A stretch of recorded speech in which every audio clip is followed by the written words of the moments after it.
시청자 여러분 안녕하십니까? VOA 뉴스입니다.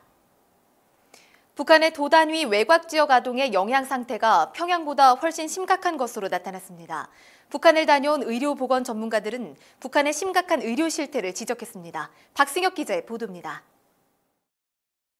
열악한 환경의 북한 지방병원. 의료진이 앙상한 모습의 어린이를 진찰합니다. 10여 년 전부터 북한에 인도주의적 의료 지원을 해온 박기범 재미한인의사협회 북한 담당국장은 북한 지방 지역 어린이들의 발육 부진 비율은 30%가 넘는다면서 평양은 전시용 도시라고 지적했습니다. The stunting rates is almost double in some provinces compared to Pyongyang. So there are huge disparities between some of the outlying provinces and, of course, Pyongyang. It's their showcase city.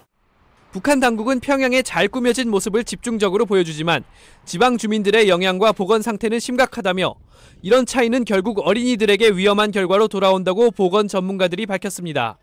유엔 아동기금은 북한 시골 아동일수록 폐렴, 결핵, 설사 등으로 고통을 받는다며 그 이유로 부족한 보건 위생 시설을 꼽았습니다. In rural DPRK, 44% of households do not have access to clean water. So just some of the basic hygiene standards, and of course there's also viral infection for diarrhea as well.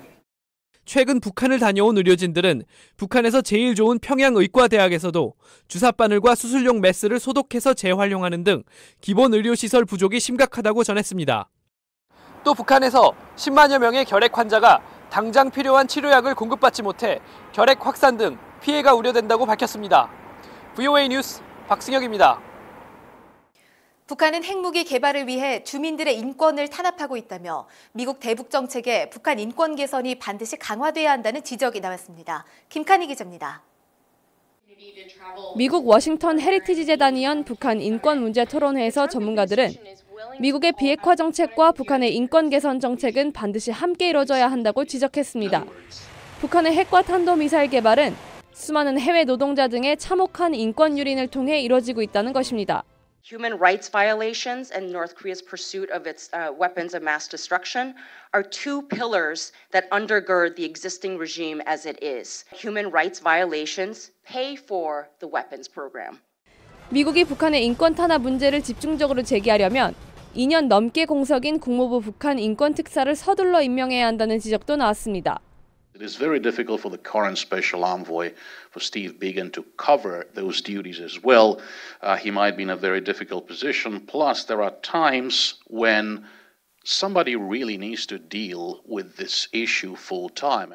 스칼라티 사무총장은 또 국제사회의 지속적인 북한 인권 탄압 문제 제기를 강조했습니다. 14년 연속 채택될 것으로 예상되는 유엔의 올해 북한 인권 결의안도 주목해야 한다고 지적했습니다. Crimes against humanity and accountability must remain in the resolution. They must be kept. Otherwise, if we were to take a step back while the human rights situation has not improved, that would be very serious. 인권 전문가들은 북한은 미국과 국제사회의 비판에 예민하게 반응했었다며 인권 개선을 지속적으로 촉구하는 것이 중요하다고 강조했습니다. VOA 뉴스 김칸입니다. 아베 신조 일본 총리와 나렌드라 모디 인도 총리는 북한의 모든 대량 살상 무기와 탄도미사일을 완전하고 검증 가능하며 불가역적으로 폐기해야 한다고 강조했습니다. 두 정상은 29일 일본에서 정상회담 뒤 공동성명을 통해 이같이 밝히고 모든 대북 제재 유엔 안보리 결의안에 대한 완전한 이행을 다짐했으며 일본인 납북자 문제의 조속한 해결을 촉구했습니다. 주일 미군의 탄도미사일 방위부대 새 사령부가 도쿄 인근 미군 시설인 사가미 종합보급창에 설치됐다고 일본 언론이 보도했습니다. 북한과 중국의 탄도미사일 위협에 대응한 것으로 알려진 이 사령부는 탄도미사일 조기 경계 장비인 X밴드 레이더 운용을 지휘 통제하며 조만간 공식 발족식을 가질 것으로 전해졌습니다. 북한의 신홍철 외무성 부상이 러시아를 방문해 양국 현안을 논의한 것으로 전해졌습니다. 이와 관련해 드미트리 페스코프 크렘림궁 대변인은 29일 기자들을 만나 북한 김정은 위원장의 러시아 방문 문제가 외교 채널을 통해 논의되고 있다며 아직 장소나 시기와 관련해 정확한 합의는 없다고 밝혔습니다. VOA 뉴스 마칩니다. 시청해주신 여러분 고맙습니다.